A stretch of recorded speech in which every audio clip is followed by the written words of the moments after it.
Le cannabis, c'est cool. Ça détend, ça fait rire, ça donne l'impression que tout va bien, que la vie est beaucoup plus douce. Mais si je te disais que ce que tu prends pour une aide est en réalité un piège, que chaque bouffée, chaque joint, chaque session entre potes te vole un peu de ta mémoire, de ta motivation et même de ton intelligence. Aujourd'hui, on démonte ensemble le mythe du cannabis inoffensif. Parce que je sais que dans les pays, ils veulent légaliser pour la plupart. Comprenez que si les pays veulent légaliser le cannabis, c'est que la circulation de la monnaie, de tout ce qui va être drogue dans le monde, ça représente 10% de l'économie mondiale en termes de transfert d'argent. Il y a très peu de pays qui veulent se séparer de ça. Donc on va vous dire que le cannabis c'est bon. Alors bien sûr, je mets de côté les personnes qui vont utiliser ça pour des raisons purement médicales, avec un contrôle et un suivi médical. C'est pas à vous que je m'adresse. Je m'adresse à des personnes qui utilisent le cannabis au quotidien pour se détendre et pour mieux gérer leur quotidien et leur réalité. Mais je veux démonter ça aujourd'hui. Et on va voir surtout pourquoi d'abord, tu trouves ça agréable. Pourquoi ton cerveau il est en train de littéralement t'arnaquer par rapport à ça. Quels sont les effets réels sur ton corps, sur ton mental, les dégâts que ça cause à long terme et pourquoi personne n'en parle. Et puis surtout, comment t'en libérer et retrouver une vraie énergie. J'ai bien dit une vraie énergie. Et si tu veux reprendre le contrôle, tu restes avec moi parce que tu vas entendre des choses qui pourraient vraisemblablement changer ta vie. Mais d'abord, viens voir pourquoi le cannabis, ça semble si agréable.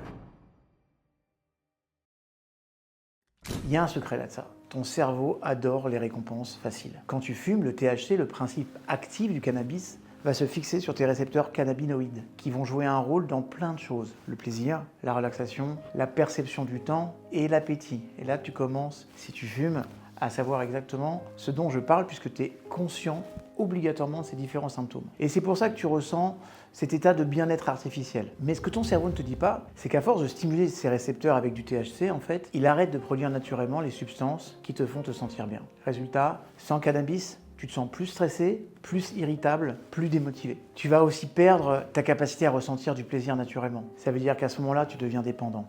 Pas parce que ton corps en a physiquement besoin, mais parce que ton cerveau s'est habitué à ce shoot de dopamine artificielle. C'est exactement le même mécanisme que les addictions aux jeux vidéo, aux réseaux sociaux, au sucre. Sauf que là, on parle de ton cerveau qui se reprogramme pour dépendre d'une substance. Et c'est là que le vrai problème commence. Parce que oui, le cannabis a un véritable impact sur ton corps et ton cerveau. En ce qui concerne le cerveau, perte de mémoire, troubles cognitifs, le cannabis attaque directement ton hippocampe. Et c'est l'hippocampe qui gère la mémoire. Résultat, trou de mémoire fréquent, difficulté à retenir des infos et incapacité à apprendre de nouvelles choses aussi vite qu'on le faisait auparavant. Savez-vous également que ça va diminuer votre QI? Il y a des études qui montrent que les consommateurs réguliers qui ont commencé jeunes perdent jusqu'à 8 points de QI. C'est un chiffre énorme, surtout quand on sait que ces dégâts sont parfois irréversibles. On va aussi avoir, et pour moi c'est l'une des choses les plus importantes, une baisse de concentration et de motivation. Fini les sessions de travail efficaces, avec le cannabis, tout devient plus compliqué.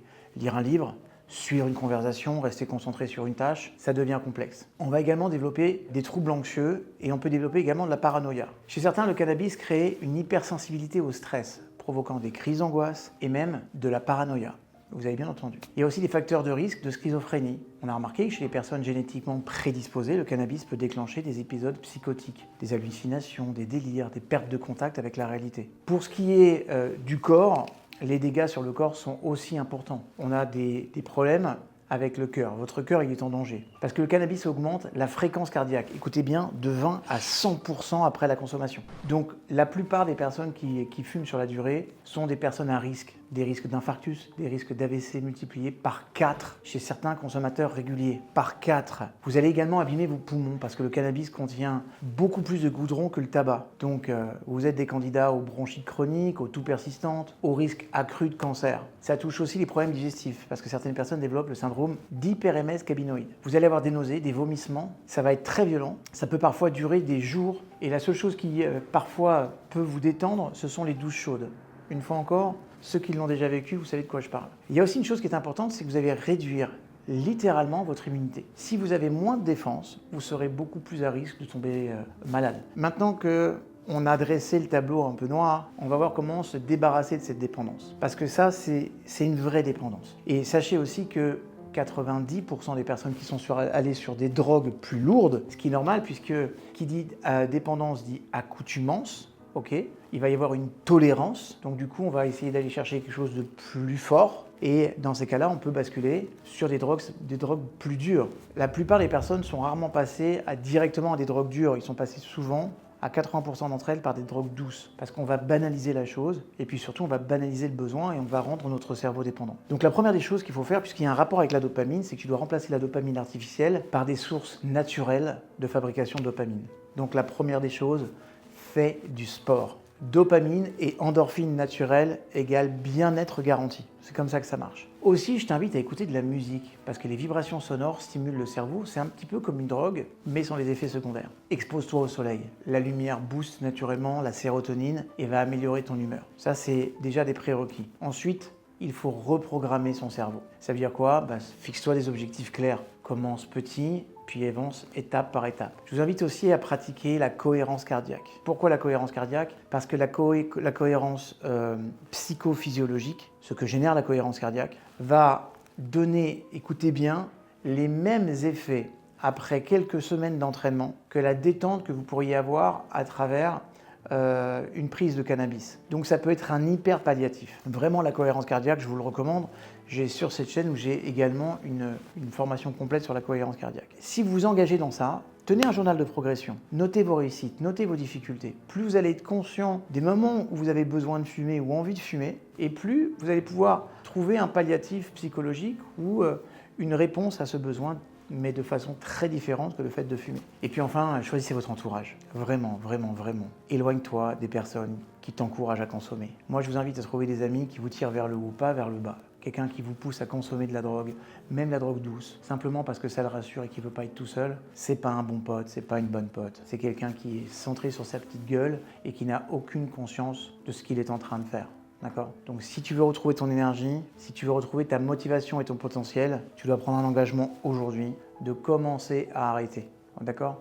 Il y a aussi des addictologues. Va voir ton médecin addictologue. Va voir même ton médecin qui pourra peut-être t'aider avec des substances palliatives au départ. Mais quoi qu'il arrive, arrêtons de dire que le cannabis c'est cool, ça fait rien et qu'on arrête quand on veut. Rien n'est plus faux. Abonne-toi à la chaîne. Si tu veux plus de contenu sur le cerveau, sur sa performance, et ce qui parfois pourrait malheureusement le desservir. Alors, je sais que ce que je vous ai dit aujourd'hui, c'est pas ce que vous avez envie d'entendre, mais c'est ce que vous avez besoin d'écouter. D'accord? C'est super important. Dans les commentaires, dites-moi si vous avez déjà ressenti ces effets, si ça vous a parlé, et où est-ce que vous en êtes par rapport à votre consommation. Et s'il vous plaît, partagez avec des personnes qui fument. Partagez ça, même si après ils ne prennent pas la décision d'arrêter. Au moins, vous aurez été cette personne qui les a alertés. Et si parmi toutes ces personnes, il y en a une qui peut arrêter avec cette vidéo, et ben vous et moi, on aurait fait un super job et on aura donné notre petite part contributive au monde. Et ça, c'est plutôt cool. Je vous souhaite une très belle réussite. Et si vous êtes en contact avec cette merde, je vous souhaite vraiment d'arrêter parce que c'est de la merde. Soyons clairs. À très bientôt.